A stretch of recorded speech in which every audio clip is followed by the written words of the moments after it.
petroglyph, and we found it. And it says, "Don't touch." We're resisting the urge to touch.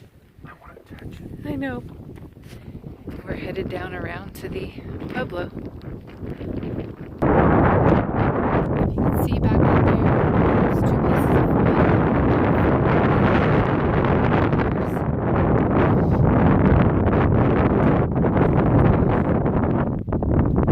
Try and walk and not trip. Do not climb on the walls. All right. They've included a booklet that gives a lot of information, and I'll try and pass that information along with you. But if you do get a chance, definitely come out here and see this. One of these rooms was supposed to hold a spring, or maybe just nearby, where they might have gotten some of their water, because it's definitely scarce in this area, as in most desert areas. I'm going to walk back down around so we can get to the front of the Pueblo. Sorry, we decided to go around to the back instead. This is actually the landscape that you can see from the back of the Pueblo. Here's the actual back of the Pueblo itself. It said you could see where rooms were added. Probably as clans joined them, or maybe more family members were born. Just like in the lean-tos, you added a room when you needed it. Wow, that this is standing after all these years.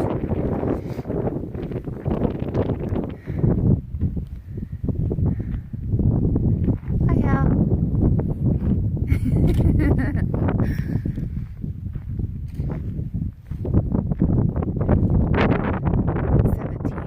Hold on a thought. Let me see what the book says. Okay, I read the information. It said part of this was reconstructed, and some park rangers actually lived up in here. They had a ladder and everything, but that is gone. Wow. Amazing building structure. Let's continue on around. It is so cold right now. I remember to bring a coat. Didn't think about gloves. They're frozen and it's hard to hold the phone so I can videotape this. So if I take little breaks, I'm probably going to be on my hands.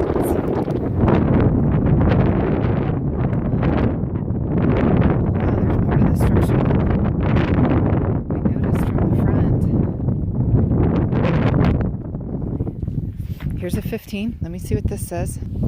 So 15 shows basically their trash pile.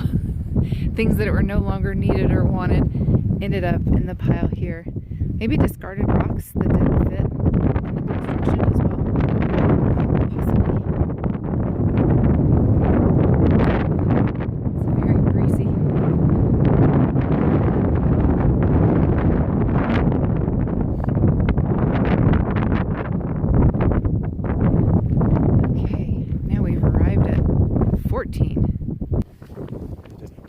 So they think this was kind of a community area where work was done.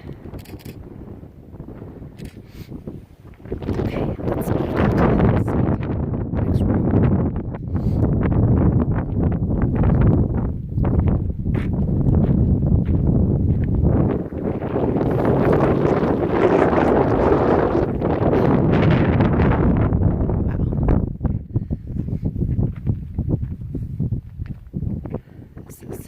Section 13.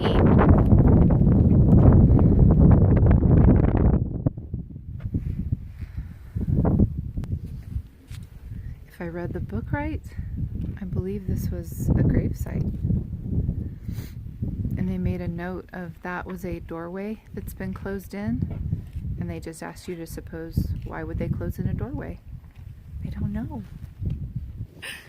This was incredible. Everyone needs a rock in the middle of their wall, right? I know I do.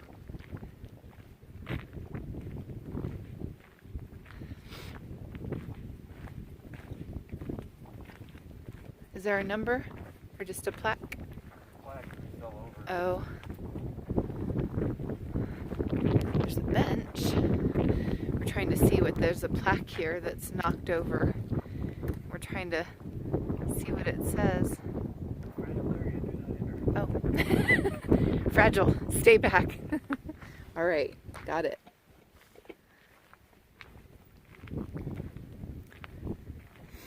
Okay.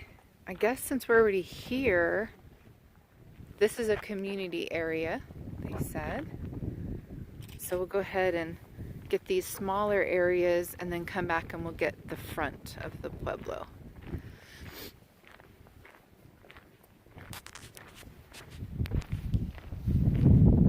Ball court and blowhole. There's nothing really clear. There might be something in the book about the blowhole. We're kind of confused about the blowhole, but maybe that's an area where the water, maybe a spring came up. I don't know. I guess I will read and find out for you. There's the ceremonial ball court there in the distance we're coming up on. This talks about the ball court.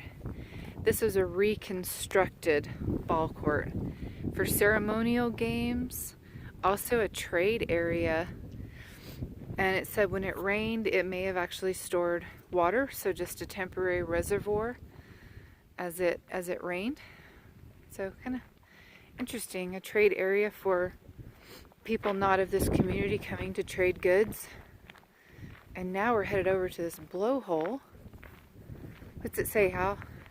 Blowhole, the crevice in the earth's crust that appears to breathe. It's one of several found in the whatever that is area. It connects to an underground passage. Size, depth, and complexity unknown. Called an earth crack. Earth cracks resulted from earthquake activity in the limestone bedrock that may have marked over time. Huh.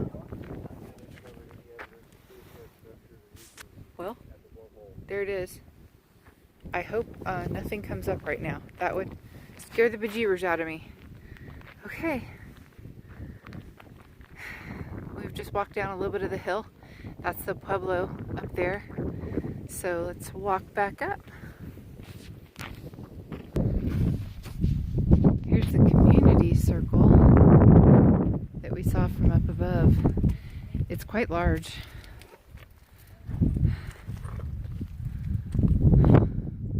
There's part of the pueblo there, and the rest up there.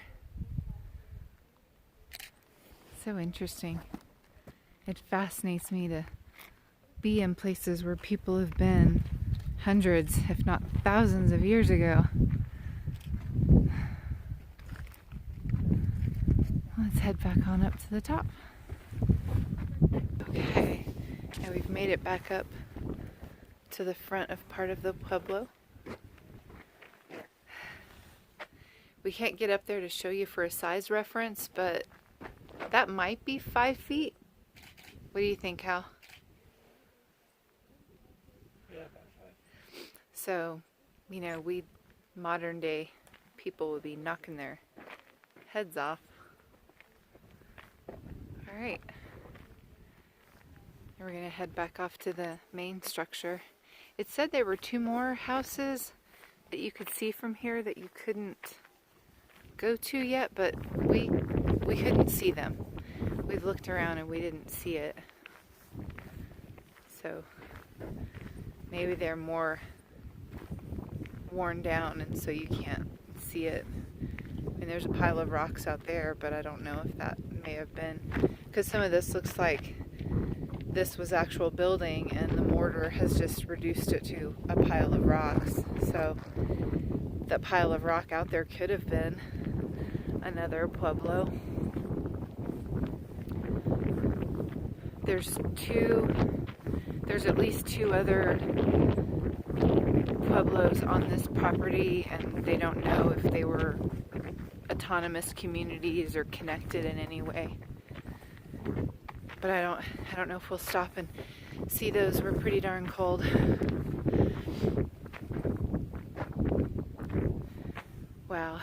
You know, I wonder if, I guess there had to have been just like big chunks of rock and they would just start building on, because I couldn't see them moving chunks of rock like that. Although, you know, the Egyptians did crazy stuff, so it's not beyond possibility. Here we're going down some steps here. The elevation is over 6,000, so if you hear me breathing kind of heavy, I'm from Austin, Texas, and we're at what, 500 feet above sea level? Okay, well, it's not a lot more above 500. So this is tough, and it's very hilly.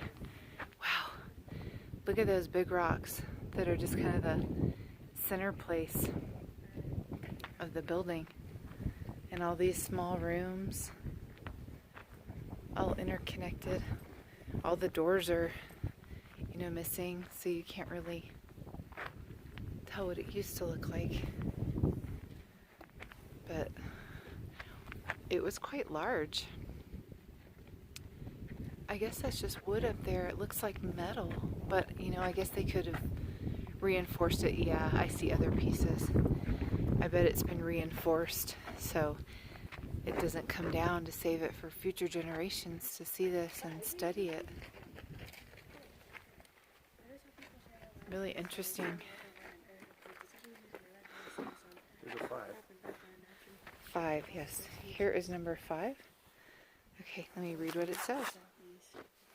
The pamphlet was just saying what I thought earlier. Those were placed for stabilization, because when no one's living here, that mortar, which is just mud, is going to eventually erode and collapse. And if it wasn't maintained, this would just end up being a pile of rock.